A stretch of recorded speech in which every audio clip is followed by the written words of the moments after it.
Olá, pessoal. Então, dando continuidade aqui à nossa terceira parte da aula número 5, onde a gente está falando especificamente sobre vários tratamentos computacionais que a gente tem que fazer na nossa base de dados antes de sair usando ela aí num algoritmo de aprendizado, né? Então, até a aula passada a gente fez uma separação aí dos dados, né, em conjunto de treinamento e em conjunto de teste, né? Então, treinamento e teste. Então, isso a gente fez meio que manualmente, é, através, através de uma divisão que a gente implementou, né? Aqui, colocando 65% para treino, 15% para validação e, obviamente, o restante aí, 20% para teste, tá? O problema de fazer desta forma aqui é o seguinte: o problema é que a gente não garante equilíbrio, né, dentro da nossa base de dados. Por exemplo, esse X-treino aqui, ele pode ter, por exemplo, 15 da classe 1, 60 da classe 2 e 5 da classe 3. Sendo que a nossa base original tem 50, 50 e 50. Então isso é bem ruim, porque a gente fica com muitas amostras aqui da classe 2, por exemplo, e poucas amostras da classe 3. É a mesma coisa de dizer, eu estou treinando um carro autônomo, e o carro autônomo tem um monte de amostra onde ele anda no asfalto, mas tem pouca imagem que ele anda na estrada de chão. Será que isso é bom? Será que isso é ruim? Né? Ele vai aprender muito mais, ele vai aprender muito melhor a andar no asfalto. Se a gente pensar sei lá, raio-x de Covid, seria equivalente a dizer que eu tenho muito mais raio-x de pessoas saudáveis do que de pessoas doentes. Eu consigo fazer um classificador dessa forma? Então, tem esses problemas de amostragem, e a gente tem que cuidar um pouco com isso, né? Então, aqui vocês podem ver pelos histogramas que aqui a gente tem todas as amostras, a gente tem, olhando para todas as amostras, aqui está a distribuição da largura da sépala, né, para todas as amostras. Então a gente vê mais ou menos uma gaussiana aqui para cada uma das classes, tá? Quando a gente separa em treinamento e separa em teste, o que, que acontece? Aqui mais ou menos, aqui já teve um problema. Ó. Eu tenho poucas amostras em termos comparativos aqui na base de dados de teste com sépalas na ordem aqui mais ou menos de 5 centímetros. E eu deveria ter na base de dados de teste amostras com sépalas aqui na casa dos 6 centímetros e não tenho nenhuma. Isso é bastante ruim. Aqui também, ó, eu deveria ter amostras aqui, né, na base de dados de teste que representasse a minha classe versicolo, cuja largura da sépola fosse mais ou menos aí de 7,4 ou de 9, mas não tenho, né? Então, o que, que é o ideal? Olhando para esses histogramas, a gente já consegue ver algumas coisas, né? Esse é o histograma original, onde eu tenho as 150 amostras. Estes histogramas aqui de baixo, que é o histograma de treino e de teste, eles deveriam ser muito parecidos com o histograma aqui de cima. Tá? Este aqui até nem está ruim, mas a gente vê, por exemplo, que não tem amostras da classe virgínica, cuja largura da sépala é pequenininha. Cadê? Né? Não tem. Só tem na base de dados de teste. Então, isso implica dizer que eu não vou treinar o carro autônomo numa estrada de chão. Eu não vou treinar o carro autônomo quando ele vê uma placa de preferência. A placa de preferência só vai aparecer quando eu fizer na base de teste. Isso não é bacana, né? Então, o ideal é que esses dois histogramas estejam o mais parecidos possíveis, tá? Então, quando eu separo minha base de treinamento em base de dados de treino, que vai ter 100, e a de teste, que vai ter 50, eu quero que esses histogramas, esses dois histogramas de baixo, sejam muito parecidos com o histograma aqui de cima, ok? E para fazer isso, a gente chama de fazer um split estratificado, né? Onde a gente vai garantir que a mesma quantidade de amostras que eu tenho, por exemplo, que eu tenho de cetosa, aqui eu vou dizer que eu vou, aqui, por exemplo, aqui em cima eu tenho 50 de cada. 50, 50 e 50. Aqui embaixo eu vou garantir, bom, se eu vou dividir em 100 para cá e 50 para lá, eu tenho que garantir que pelo menos eu tenha 33, 33, 33, 34, né, para dar 100. Ok? Tá equilibrado, né? O que eu não posso é ter, por exemplo, 10, 80 da segunda classe e 10 da terceira classe. Eu quero a situação aqui de cima. Isso a gente chama de estratificar, né? Eu vou garantir que a mesma proporção, que é 33% aqui de cima, estejam aqui embaixo. Mesma coisa aqui, 50 dá uns, acho que dá 16, né? 16, 16, 32, 32, mais ou menos 16, 16 e pouco.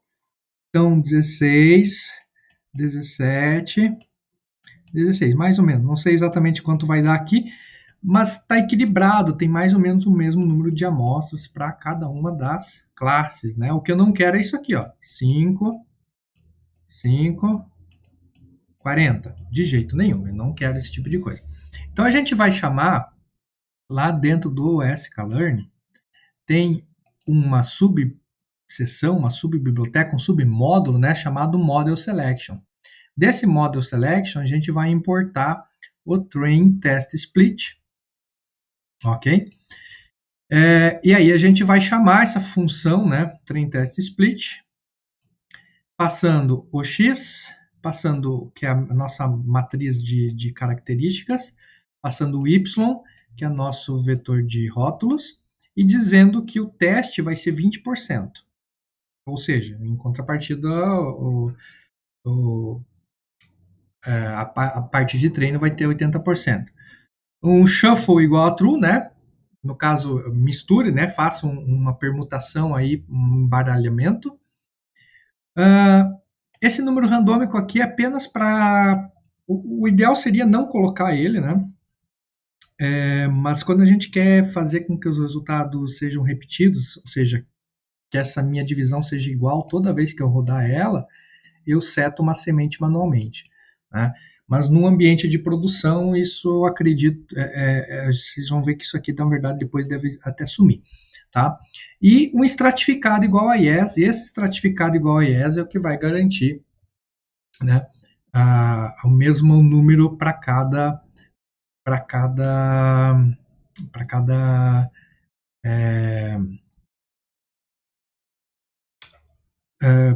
cada classe, né? Então, por exemplo, aqui, se eu fizesse essa divisão colocando em x temporário e x treino e x teste, inclusive aqui está errado o nome, né? Com 20%, 20% de 150 daria 120 aí os 80%. Então, 40 da classe 1, 40 da classe 2, 40 da classe 3. Como é que eu descobri esses 40? Chamando a função, faça um histograma, né, binCount, aqui do ytemp, tá? Então, bastante interessante. E aí vocês conseguem, por exemplo, vocês conseguem perceber, por exemplo, que eu consigo fazer aquilo que a gente fez lá atrás muito na mão, apenas usando essa Train Test Split, tá? Então, a gente vai iniciar usando esta função, tem funções melhores, né? Isso aqui a gente chama de holdout, né? Então, mas tem funções melhores para fazer isso, ok? Beleza. Então, o que acontece? E isso é uma coisa, né? Então, garantir que a gente tenha a mesma quantidade de amostras, tanto na base de dados de treino como na base de dados de teste, é bastante importante. Agora, Outra coisa bastante importante é que a gente faça a normalização dos nossos dados. Nas próximas aulas a gente vai falar mais sobre isso, isso tem uma importância bastante grande, mas tem várias formas de fazer normalização. A primeira delas é o min-max. Basicamente, o min-max vai fazer isso aqui, ó. Se eu tiver valores de 0 a 5, eu vou colocar o menor valor como sendo ele 0 e o maior valor como sendo ele 1. Por isso que chama de min-max, né? Então, a formulazinha é bem simples, né? Exatamente o que está aqui em cima, x menos o mínimo, máximo dividido pelo máximo menos o mínimo, né?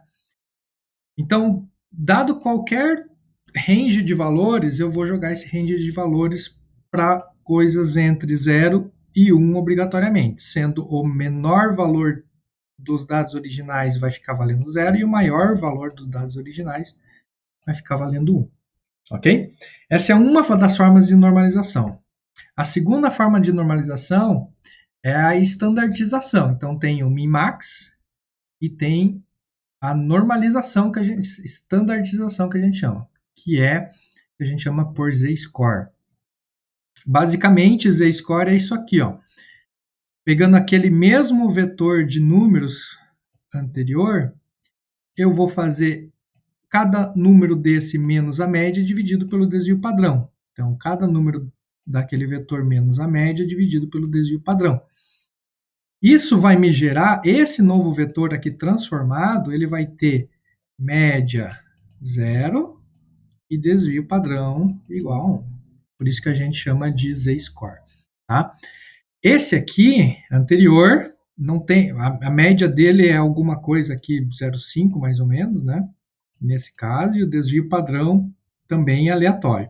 Nesse caso, eu garanto a média de desvio padrão, mas vocês vejam que o menor valor ele pode ser muito menor do que 1, ou pode ser 0, enfim, pode ser qualquer valor aqui no fim das contas, né? Mas, no fim das contas, eu vou estar sempre média 0, desvio padrão 1. Esse tipo de normalização tem muito a ver com a gaussiana, que a gente vai ver outras aulas, vai estudar mais esse comportamento estatístico, tá? Então tem essa forma de normalizar também, tá?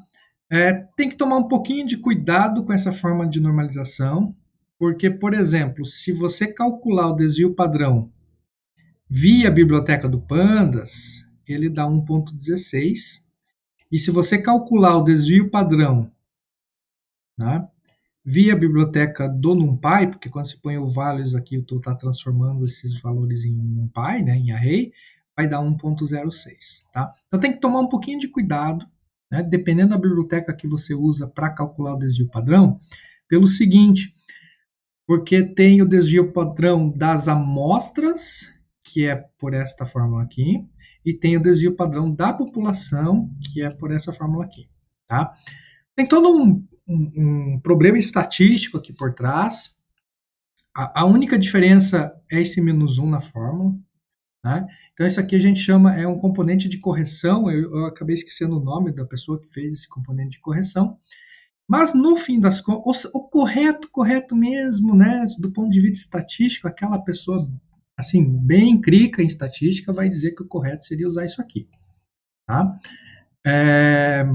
Mas, normalmente, a gente usa a desvio, né, da população, sem problemas. Como normalmente a gente vai ter, quanto maior o nosso N aqui, quanto maior o nosso N, né, ou seja, quanto maior o nosso número de amostras a gente tiver, isso aqui tende a ficar igual. Né? Então, esses dois valores tendem a ficar iguais ou muito, muito próximos. Então, no fim das contas, a gente acaba usando essa fórmula aqui e acaba esquecendo esse fator de correção. Tá? Não vejo problemas. Então, se você quiser com o NumPy, né, calcular, o NumPy sempre calcula isso aqui, né, sempre da população. Se você quiser com o NumPy calcular com a correção, você simplesmente coloca lá o número de grau de liberdade na hora de fazer o cálculo e ele vai dar exatamente aquele desvio lá. Tá? Mas isso não importa. A gente sempre vai usar, na verdade, o cálculo via NumPy, porque a maioria das bibliotecas usam e todo mundo é baseado nisso. Né? Então, o Pandas eu acho que ele erra um pouquinho aqui, mas tudo bem. E aí o seguinte, tem um probleminha, né?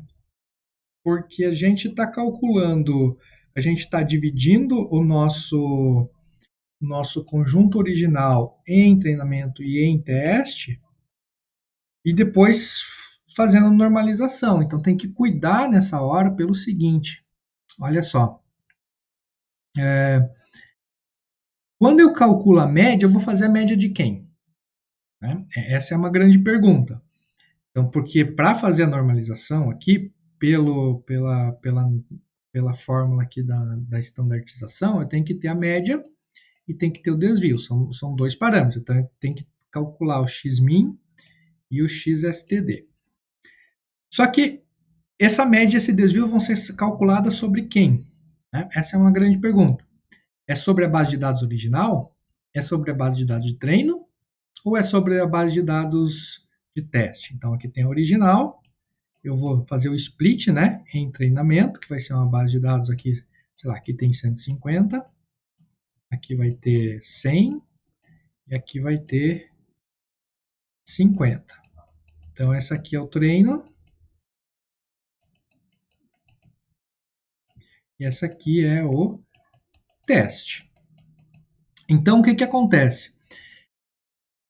A média eu tenho que calcular sobre a base de dados sempre de treino. Tá? Sempre de treino. Por quê? Tá? Porque a gente está imaginando que a base de teste não existe. Tá? Deixa eu voltar lá nos primeiros slides. Olha só, esse pipeline aqui, ó, a gente está olhando para a base de dados de treino, vai treinar o algoritmo em cima da base de dados de treino, vai ver o modelo na base de dados de treino e vai usar a base de teste só para avaliar o modelo. Ok? Então, é como se a gente não conhecesse essa base de dados de teste. Tá? A gente tem que fingir, é como se a gente colocasse na nossa cabeça, vamos fingir que não conhecemos a base de dados de teste. Então, minha média e meu desvio padrão tem que ser calculado sobre a base de dados de treino. Ok? E aí eu normalizo a base de dados de treino, a base de dados de validação, se existir. Alguns métodos exigem a base de dados de validação, tá? Outros não. E a base de dados de teste, tudo usando a mesma média que veio aqui de cima. E o mesmo desvio padrão que veio aqui de cima também. Tá? Então, você vê, ó, normaliza treino menos média dividido por desvio, validação menos média dividido por desvio, teste menos média dividido por desvio. Mas a média é sempre na base de dados de treino. Por quê? Porque a gente está fingindo que a gente não conhece a base de dados de teste. Se a gente não conhece a base de dados de teste, como é que a gente pode saber a média da base de dados de teste? Tá?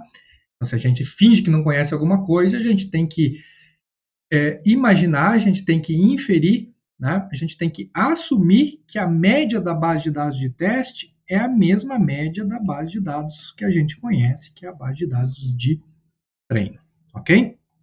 Então tem que cuidar um pouquinho aí com essa normalização, tá? Então, o que acontece se a gente não fizer isso aqui? Então, vamos a um exemplo aqui, né? Então, dado 3 exemplos de treinamento, tá? Por exemplo, 10 centímetros, 20 centímetros, não sei, qualquer coisa aí, e 30 centímetros. 10 e 20 são da classe 2, 30 é da classe 1. Então, são 3 amostras, 2 da classe 2 e 1 da classe 1. A nossa média, se a gente calcular a média sobre isso aqui, é 20. Se a gente calcular desvio padrão desses três caras aqui é 8,2. Tranquilo até aí, né, gente? Agora, a hora que a gente normaliza usando a estandartização, o z-score, a gente tem isso aqui. Esse 10 vira menos 1,21, porque eu vou fazer 10 menos 20 dividido por 8,2, o que vai dar 1,21. Podem fazer o cálculozinho aí na calculadora. Esse 20, então 20 menos 20 dá 0, dividido por 8,2 continua 0. 30 menos 20 dá 10, dividido por 8,2 dá 1,21, só que agora positivo. Então agora, esses valores aqui, né, 1,21, 0 e 1,21, é equivalente a esses valores aqui normalizados. Beleza? Então tá bom. Uma vez que esses valores estão normalizados, isso para a base de dados de treino. Aí eu vou treinar a base de dados de treino, blá, blá, blá, vou ter um classificador qualquer, aí não importa qual é o método, vou ter um classificador qualquer. Aí vem os novos exemplos, né? Eu treinei o classificador, agora eu vou colocar lá em produção, vou colocar uma câmera ali para sair dirigindo o meu carro autônomo. Né? E na hora do carro autônomo, eu li 5, eu li 6, eu li 7. Você vê que são coisas que eu não tenho aqui na base de dados de treino. Na base de dados de treino foi 10, 20 e 30. Agora, na base de teste, eu tenho 5, 6 e 7. É diferente? É. Se eu normalizar esses caras usando média e desvio, eu vou obter exatamente isso aqui também. O que não é legal, tá? Não é bacana, porque eu estou normalizando. Qual que é a média disso aqui? 6. Qual que é o desvio padrão? Alguma coisa. Se eu fizer aquilo lá menos média de desvio. Então, o que eu quero dizer com isso? Eu tenho que usar esta média e este desvio. Se eu calculasse a média aqui, daria 6 e o desvio daria, sei lá, 0,8 mais ou menos. Estou chutando um valor de desvio aqui. Ok? Então, o que acontece? Eu não posso usar esse 6, que é a média desses três caras, nem esse 0,8, que é o desvio desses três caras. Eu tenho que usar a média e o desvio conhecidos da base de dados de treino. Nem que essa média e desvio da base de dados de treino seja, nem que esses, não importa se esses dados aqui são muito diferentes, porque esses dados aqui do teste, eles não são conhecidos, certo? Então, o que é o correto? Isso aqui está errado, né, gente? Isso aqui está errado, não é possível fazer assim. O correto seria fazer 5 menos 20 dividido por 8,2, o que vai dar isso. 6 menos 20 dividido por 8,2, que vai dar isso. E 7 menos 20 dividido por 8,2, que vai dar isso. Ok? Então, os valores corretos aí, pós-normalização desses novos três dados, usando média e desvio que eu calculei lá da base de dados de treino, são esses valores aqui. Ok? Então tem que cuidar bem, bastante disso. Muita gente erra, né? Isso aí é o básico do básico, mas muita gente erra. A ideia é o seguinte: você nunca pode usar parâmetro nenhum, nem para o teu classificador, nem para a tua normalização, nem para nada, baseado no conjunto de teste. Né? Você tem que sempre basear os teus parâmetros no conjunto de treino, porque com o teu conjunto de treino você conhece tudo. O teu conjunto de teste você não conhece nada. Se você não conhece nada, você tem que estimar tudo pelo conjunto de treino. Ok? Essa é a ideia principal. Então, se a gente imaginar a API do Scikit, ela faz esses transformers para a gente. Tá? Então, eu vou ter meus dados, eu vou ter de treino, eu vou ter meus dados de teste. Eu estimo todos os meus parâmetros pelo dado de treino. Então, eu crio o modelo baseado nos meus dados de treino. E baseado nos parâmetros, em tudo que eu estimei em cima da base de dados de treino, eu também faço a transformação da base de dados de teste. Ok? Então, Tudo eu estimo em cima da base de treino, transformo a base de dados de treino com os dados da base de dados de treino, e usando as estimações da base de dados de treino, eu transformo o teste também. E aí eu tenho o treino transformado e o teste transformado. Beleza? Então, bastante simples aí o workflow é bastante simples, mas tem que tomar cuidado para não errar nessa parte. Ok? E aí o Scikit ele traz aí algumas funcionalidades para a gente fazer isso de forma fácil, né? Então, o próprio Scikit no submódulo, né, no submódulo de pré-processamento, no submódulo de pré-processamento tem tanto o min-max como o standard scalar, né? Lembrando, tudo objeto, né? Então, cria um objeto chamado scalar, né? Chama aqui o nosso new, né? Nosso construtor do objeto. Scalar.fit. O que esse fit está fazendo? Esse fit está estimando, né, média e desvio padrão aqui da base de dados de treino. E aí eu aplico scalar.transform no treino, scalar transform no validação, se existir, e scalar transform no teste, mas veja que os parâmetros foram estimados apenas no treino. Ok? Então, bastante simples, bastante direto, tá? Acho que eu vou separar esse vídeo em mais uma parte, então até lá.